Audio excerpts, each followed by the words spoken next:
Foundation, but also the passionate Laurel learners, coaches, teachers, and stakeholders who make this advocacy possible. This event is a reminder that sports and music are more than activities. They are powerful tools to inspire discipline, resilience, creativity, and unity. Kaya naman, let's keep our energy high, our spirits focused, and our hearts open as we officially begin today's program. Alright, partner, ready na po ang mga Batang Alliance. And I agree, ladies and gentlemen, to set the tone for today's celebration of sports, music, and community, please welcome the Rise, Draw, and Nine Band. Once again, let us welcome the Rise, Draw, and Nine Band. Wala na para sa shirt.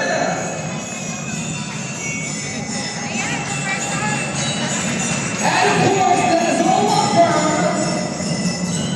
The athletes and coaches from these sports events are partners in discipline, teamwork, and excellence. We have athletics, And of course, we have badminton, basketball, chess, futsal girls, futsal boys, sepak takraw, lawn tennis, table tennis, volleyball girls, volleyball boys, taekwondo.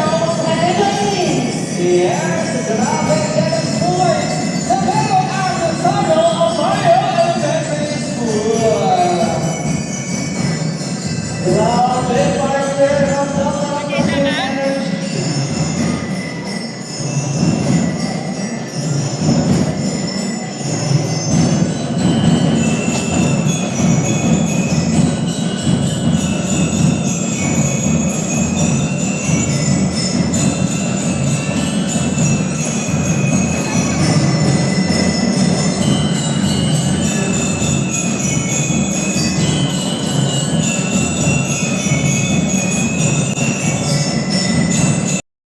Education ICDSI Foundation Incorporated. And of course, we have Mr. Francis J.G. Bartolome, Manager Program Operations, ICTSI Foundation Incorporated. We also have Mr. Alan M. Valmoria, Manager Sports Services, ICSI Foundation Incorporated. Next we have Miss Bunny Mullen, Corporate Services Manager of ICTSI Foundation Incorporated.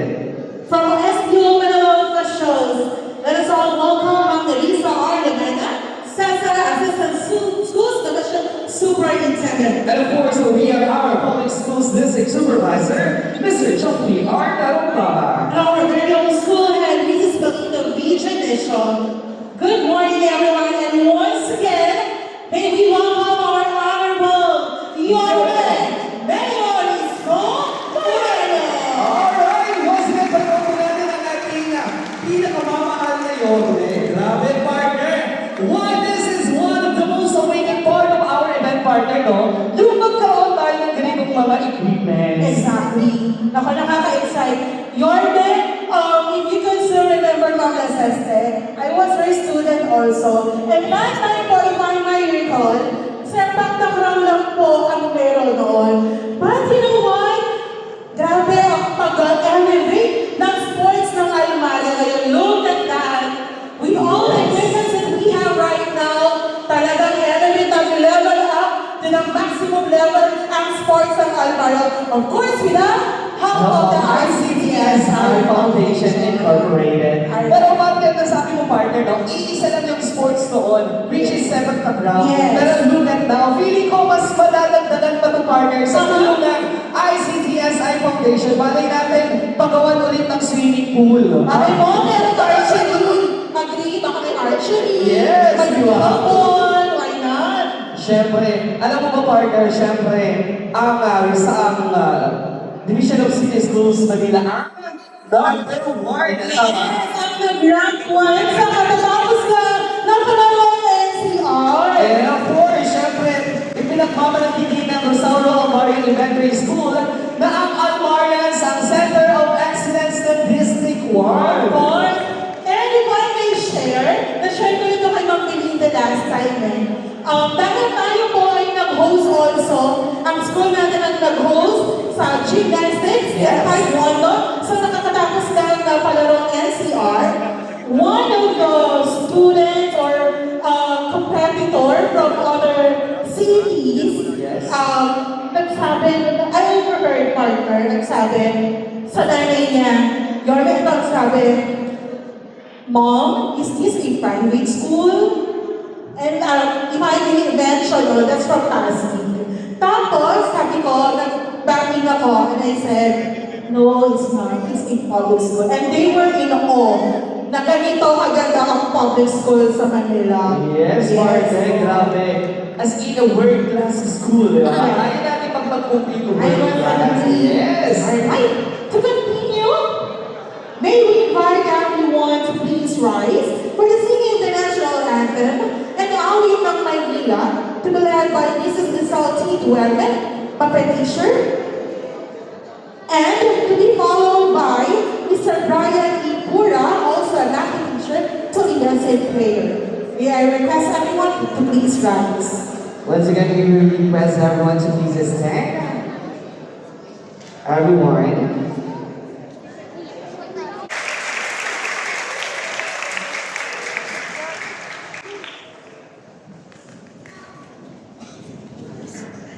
Isang maganda at mapagpalang umaga po sa ating lahat.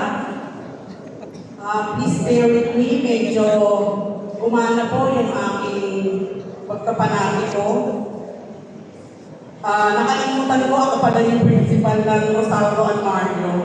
Nung makita ko kasi po si Yori, napasigaw po ako na hindi ko napigilan. Sir, Mayor, ako po ay dakilang movie fan ninyo nung kayo po ay nag-aartista. Sa totoo lang po, hindi ko may paliwanag yung pakiramdam ko ngayon. Para akong may himatay na ganun po talaga yung mga dakilang movie fan. Kasi nung araw po, nakikita ko na rin kayo na madalaw nung kayo po ay kumakandidato konsihan sa mga school. At a distance lang po ako. Pero ngayon po na nakatabi ko kayo, up close and personal, kabado-kabado po ako. Pero ganun pa man, sir, ang guwapo ko talaga pa rin.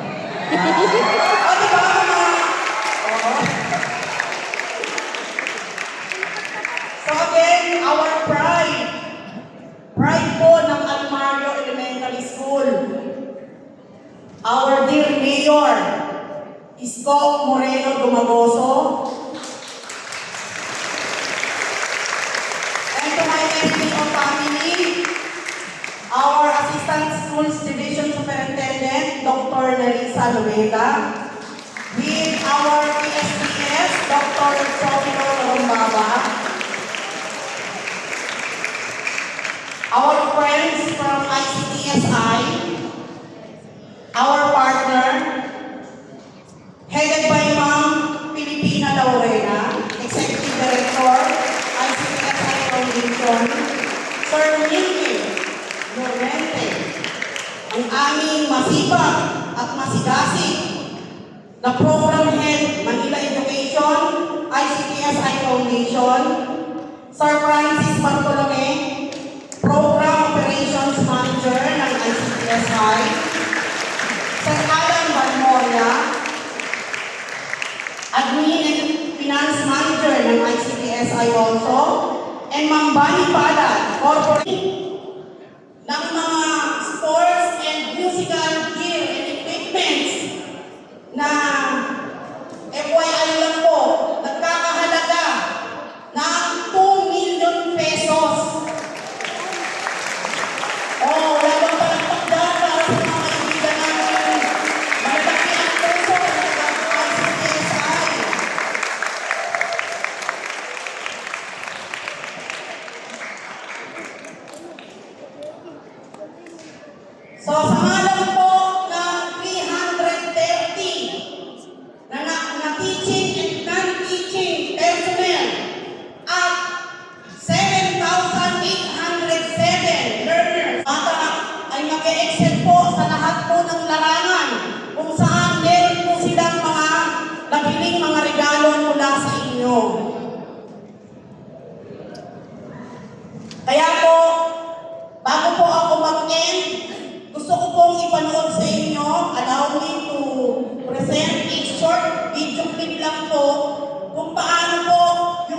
journey ng Noong time po na yun, hirap po ako sa mga materials, sa mga equipments. During ang aming training, ginagawa namin ng paraan, yung mga kaibigan ko sa ibang school na mga kasama ko ng TCS, yung mga may extra sila ng mga gamit, nahihirap po muna ako doon para meron kami yung gamit sa training namin. Kasi hindi mahirap ako training na walang pumipili. Ano po yung gamit dati? Ano po ba yung gamit dati? Marami kami pa mga luma na talaga mga gamit. Like for example, yung sa mouthpiece na sa ginagawa sila mga bata namin. Kasi may time po kami may experience po kami sa palaro pambansa na naglalaro yung bata namin na nasira yung swena. So, naguglo kami. So, may mga player kami na sa pinapahiram nila kapag ganyan ka kaya. Ganun po yung hirapan niya. Opo. Ang bata po kasi talaga po namin ay hindi nila kaya ng mga sapatos. Kadalasan ng pinipili ng mga yan, yung sa divisoria lang na 600, ganyan. Unlike po sa iba talaga na bumibili sila ng more than 3,000 pa. Yun po yung mas high quality nila. Pero yung mga office, naghihiraman sila Nung una ma'am, yung unang-una talaga namin, wala pa talaga yung budget sa take. Pero bago naman nila gamitin, i-outlet po naman. Ma'am, ano po yung masasabi nyo na may bago na silang Sobrang kaya mo kanina nung nanonood ako, naiiyak ako kasi yung witness namin sa hirap namin, sa journey namin sa sports. Eto na, kumbaga nakakita na kami na yung liwanag na mas mag-i-improve pa kami. Kung dati nakarating na kami ng palarong pambansa, siguro mas higher pa doon ang marami ng mga bata. Kasi itong mga batang to ma'am, sanay yan sa hirap. Oo. Ramdam nila yung pagod, yung puyat, kasi yung iba po dyan, mga player namin, mga nagtatrabaho, nagkakargador sa Soviet, sa Divisoria po. So yung experience nila ng pagod, baliwala sa kanila. Yun po ang magustuhan namin. Kaya kung kami, wala kaming gadget na kapitan na yung mga coaches din po, nagpo-provide. So may mga, kagaya sa amin po, yung sa volleyball, pag wala talaga kami maknong bola, wala kami bola, so mag-provide kami at least yung 50,000 na bola. Ganun po yung hinalo namin. Ganun din po sa ibang sports. Coaches po yung nagpo-provide. Pag talagang walang-wala na. Pero hindi namin kaya yung paghain ng binigay ng ICC. yung coaches and then teacher, nagbabakas-bakas kayo para Oo makabili ma'am, kayo ng even though ma'am equipment. dati yung pamasahe namin, magpapupuntit kami. Ang chairman namin sa grade 4, nag-aambag yan. Lahat ng teachers sa grade 4, nagbibigay po sila para may pamasahe yung bata namin, may pamasahe kami mga coaches. Pabalingin, pauwi, papuntain po. Ayan. Oo, ma'am, sobrang Kasi alam ko yung feeling kasi ano din ako, player ako ng namin. Ako din mo, player din ako dati. Kaya kumbaga yung love ko sa sports, hindi nawawala. Kahit minsan nga pag yung Alright, thank you for that ang tawag ko opening yung medical, video. hindi makakapasok yung bata. Now, to give us an overview of the project, the mission behind this initiative, we are honored to hear from Legal Witness Lorena.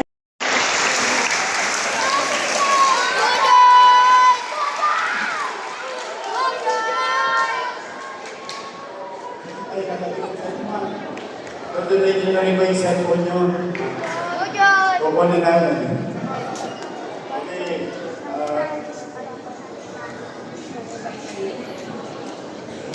Pakapala natin si Ma'am Melinda.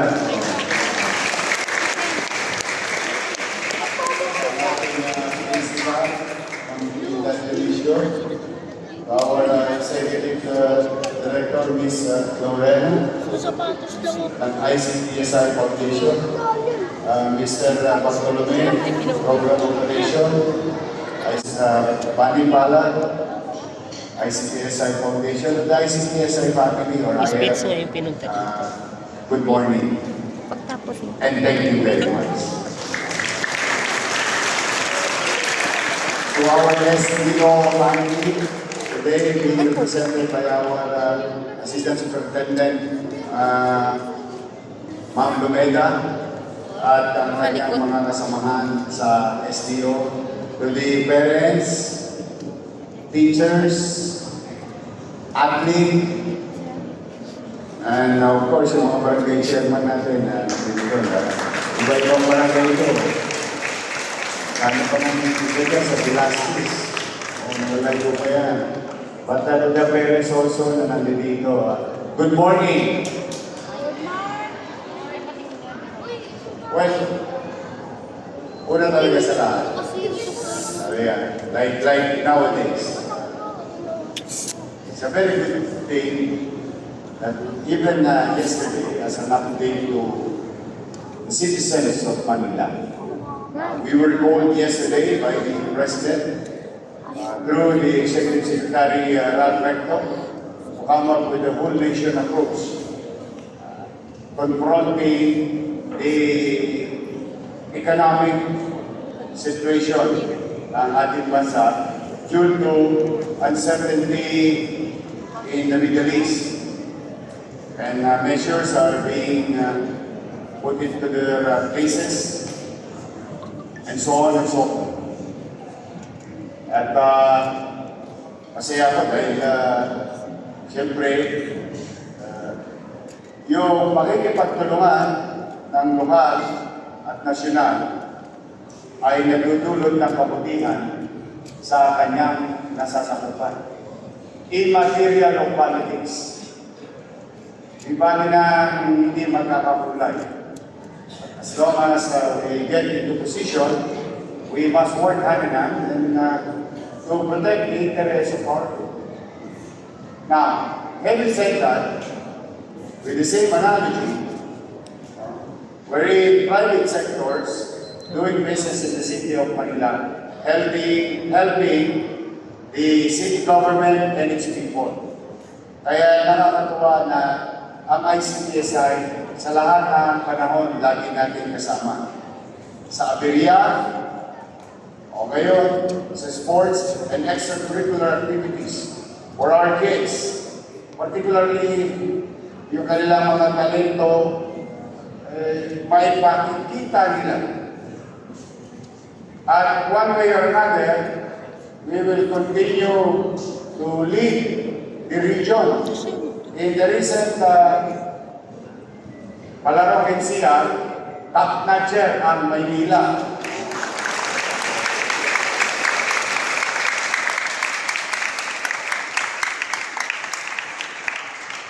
Pag hindi na kaya, pahiraman naman ng mouthpiece. At least, nakis nyo yung crush nyo. Yeah, I have a story. And this is not just a story. This thing happened. Mario, limang palapag yan. May portion, tatlong palapag. May portion, limang palapag. As you age, you go higher, grade 1 to grade 6, pataas ng pataas. So, ako, recess boy. Yung may recess girl, may recess boy. Ang ibig sabihin noon, ng araw, doon sa ground floor nitong pinagtatayuan natin, may canteen. During the recess, there will be volunteers. Student volunteer to go down to the canteen and get the recess tray and soup. The tray for the girls and the soup for the boys. And nobody's allowed. Walang pwedeng lumabas ng classroom except those who are authorized na mga mag-aaral. So I always volunteer. Kasi pag GMRC ko yun, sayang din. Ewan ko, kung mga teacher niyo, alam yung GMRC, good moral and right conduct. Pag ikaw nagpo-volunteer sa paglilinis, pagbubunot, kung araw nagbubunot kami, nagpo-floor wax kami, tapos nagpo-volunteer ako magbura ng blackboard. Kaya marami akong anhan. Dahil doon sa chalk, anong araw. But going back to the story, ibebenta mo yung soup. ibebenta mo yung tray, tapos matututo ka ng mathematics naturally kasi inventory, no? Yung dami ng paninda mo, ilan ang lumabas, pagkano per piece, multiply, then i-entrega mo pababa ulit sa canteen. The thing is, we're about 40 students. I have to sell the soup. And soups, usually, dalawa lang naman yan, cold and hot. Pag cold, yan yung mga sopas. Ay, pag hot, mga sopas. Pag cold, yung gulaman. Bilo-bilo. Mangyari ba, hindi naman lahat mabibili, di ba? Siyempre, may mga batang katulad ko, walang baon. Wala kaming baon.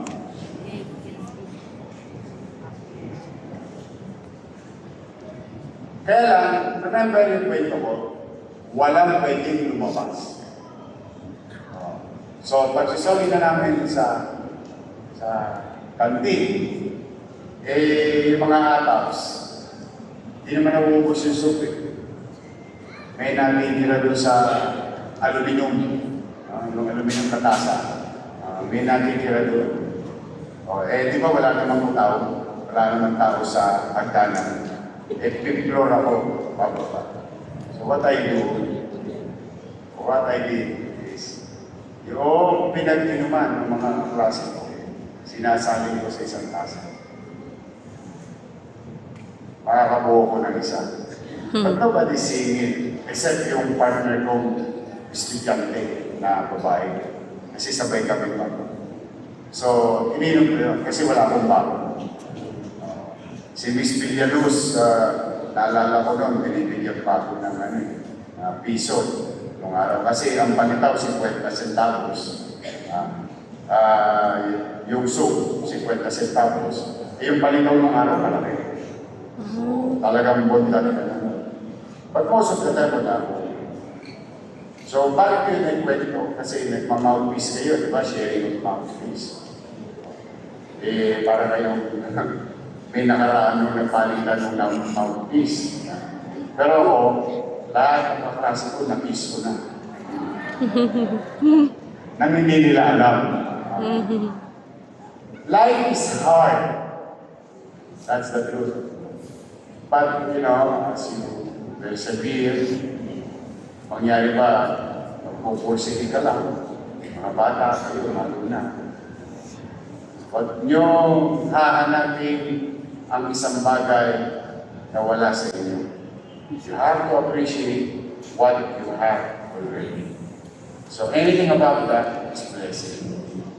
So kailangan matuto tayo katulad yung sinasabi ng mga nanay at tatay natin. Kapag maikli ang umod, matuto mamalungkot. Then, the rest is history. Sa mga batang nandito, lalo na yung mga nanay yan, don't give up with your kids. Sino ang makapagsasabi o kulangan na lang na ang isang graduate ng Almario pwedeng maging mayor ng Maynila?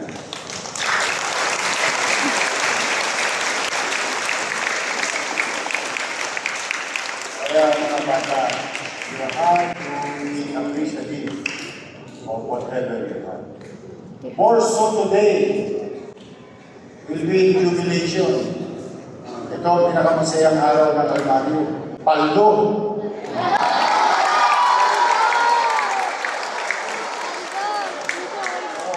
Paldo! Alam niyo ba ito? This is a very expensive machine. I'm gonna show you something. Ito yung sinabi ni Ma'am Kalina. This one? This one? Pang-aling si Javier. 180,000 ata. Pero yun, may katilis ka, bakit na natilis mo?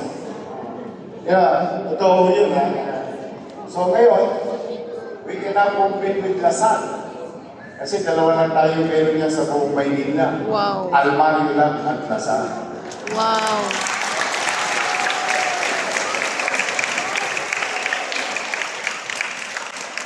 And I would like to share also to our ICTSI Foundation partners with regard to the nutrition or what you call the stunting problem of the country, and that includes Manila. 3 months ago, we've launched Your Milk. And dito rin ako nakatikim ng Clean at Nutriban noong araw sa Almario. Yung Nutriban mga bata, ganyan kalaki. Basag na pang mo, hindi po push yung Nutriban. At yung pagka binato mo sa kaklase mo yun, bubukon. Talagang matigas yun. It's a nutritious farm. Then we are being given milk. Dadakal mo ito sa, ano mo, writing paper, yan, writing notebook mo. Pipilas ka ng isa. Tapos nakakala ka, yan yung clean or gatas. And that brought us something in our nutritional needs.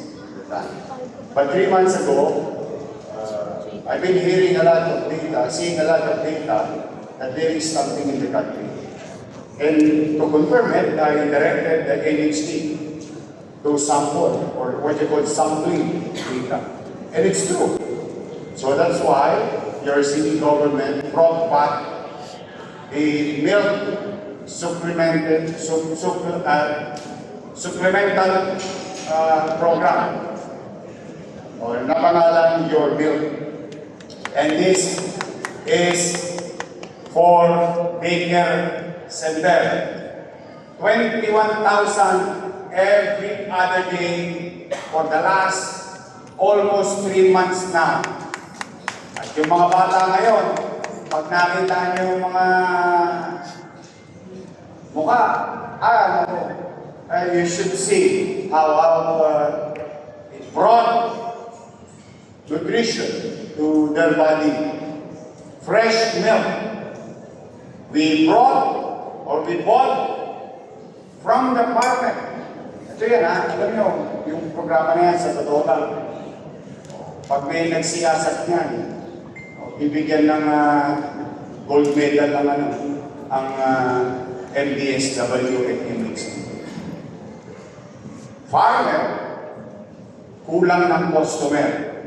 Yung baka nilang alaga, they need to katasan. Hindi, magkakasakit yun. Walang bibili, tapo. So for the first time in history, local government unit through NDA, National Dairy Authority, then cooperative, then farmer. So from the farm, directly sa Manila. That's how fresh it is. 21,000 bottles of 200 ml, I think more or less, iniinom ng bata. And so far, it's doing good. Now, ma'am, ito ang good news. Tinulungan ko kay principal. Kasi si Lumeda, alam na ito. Nung nakita namin, mukhang maganda. Then now we are going to escalate to the parents who are here. Kasi unang-una, natutuwa yung mga parents. Wala na silang tosgas sa nutrition ng bata nila. Dahil sa ng syudad. Bali ba, palalawakin na natin. By June, we will resume with daycare, 21,000 of them. And 40,000 kinder and grade 1 all over the city.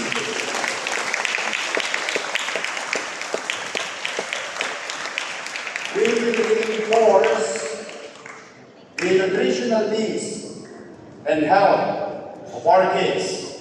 Daycare, kinder, and grade 1. Hanggat may mapipiga ako sa pinig ko, pipigay ko, lumusog lang kayo.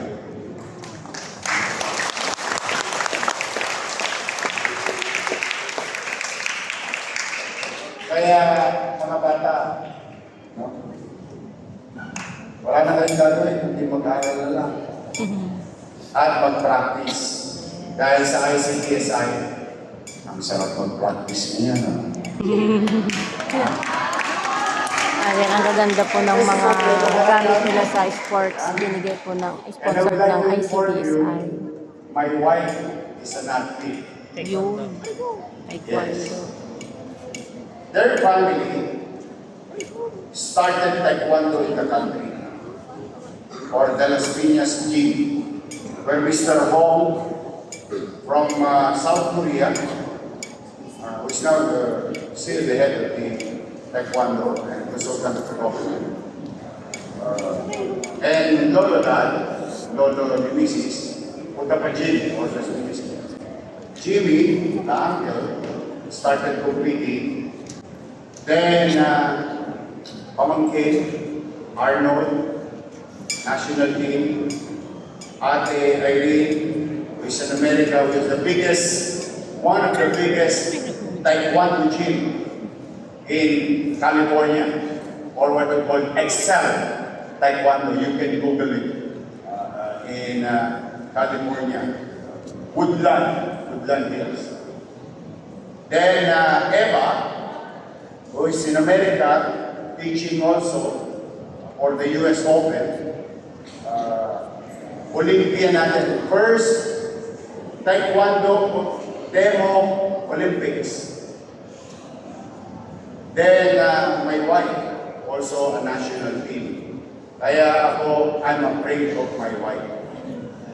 Because black belter ang SB ko. Kaya ako, mahilig ako sa Yunachi. Sa Yunachi Nelas ko kasi tumatakbo lang ako. But kidding aside, she is national team and athlete of the South.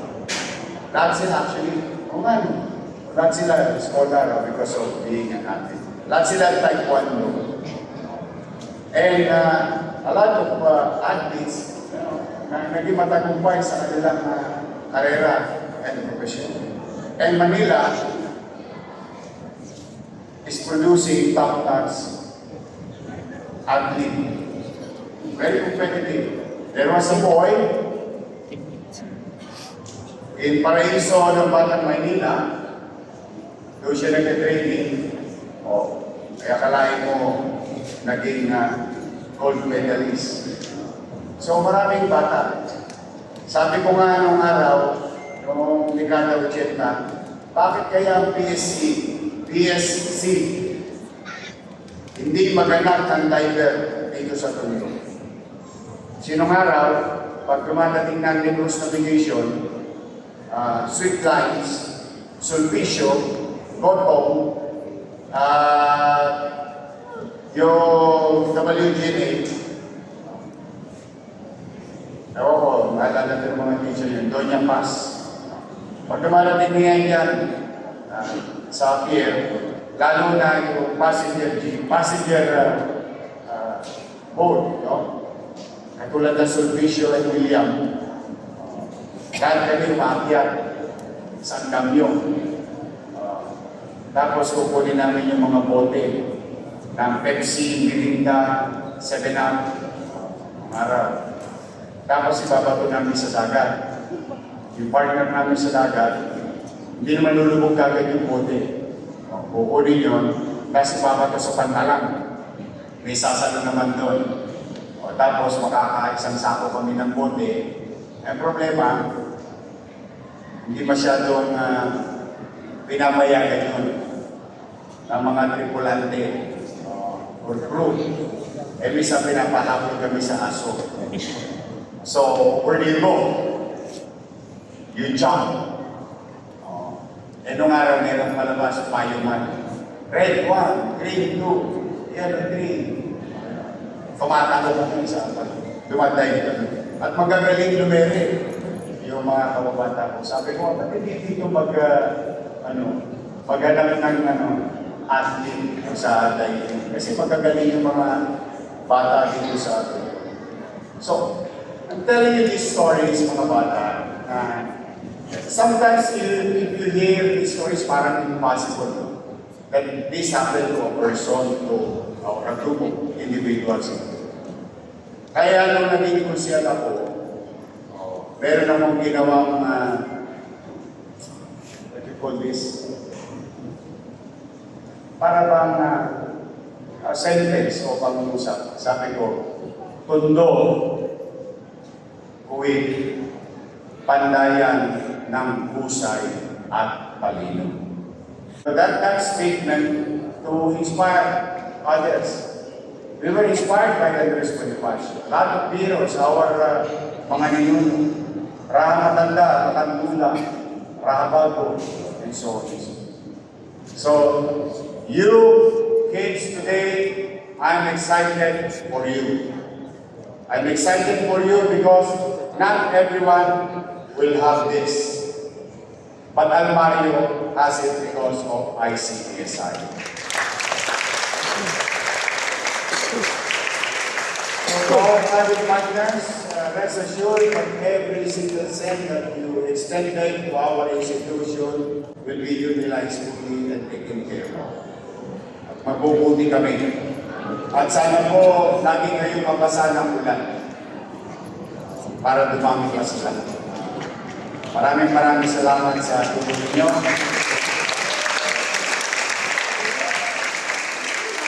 I really appreciate it. And I think the kids are excited to utilize it. And rest assured, as ICTSI is from yesterday, from last night, we will every other kasi ako ng fiscal management ng city. We just saw, again, I think this time around again, ICTSI is one of the top taxpayers of the city of Manila.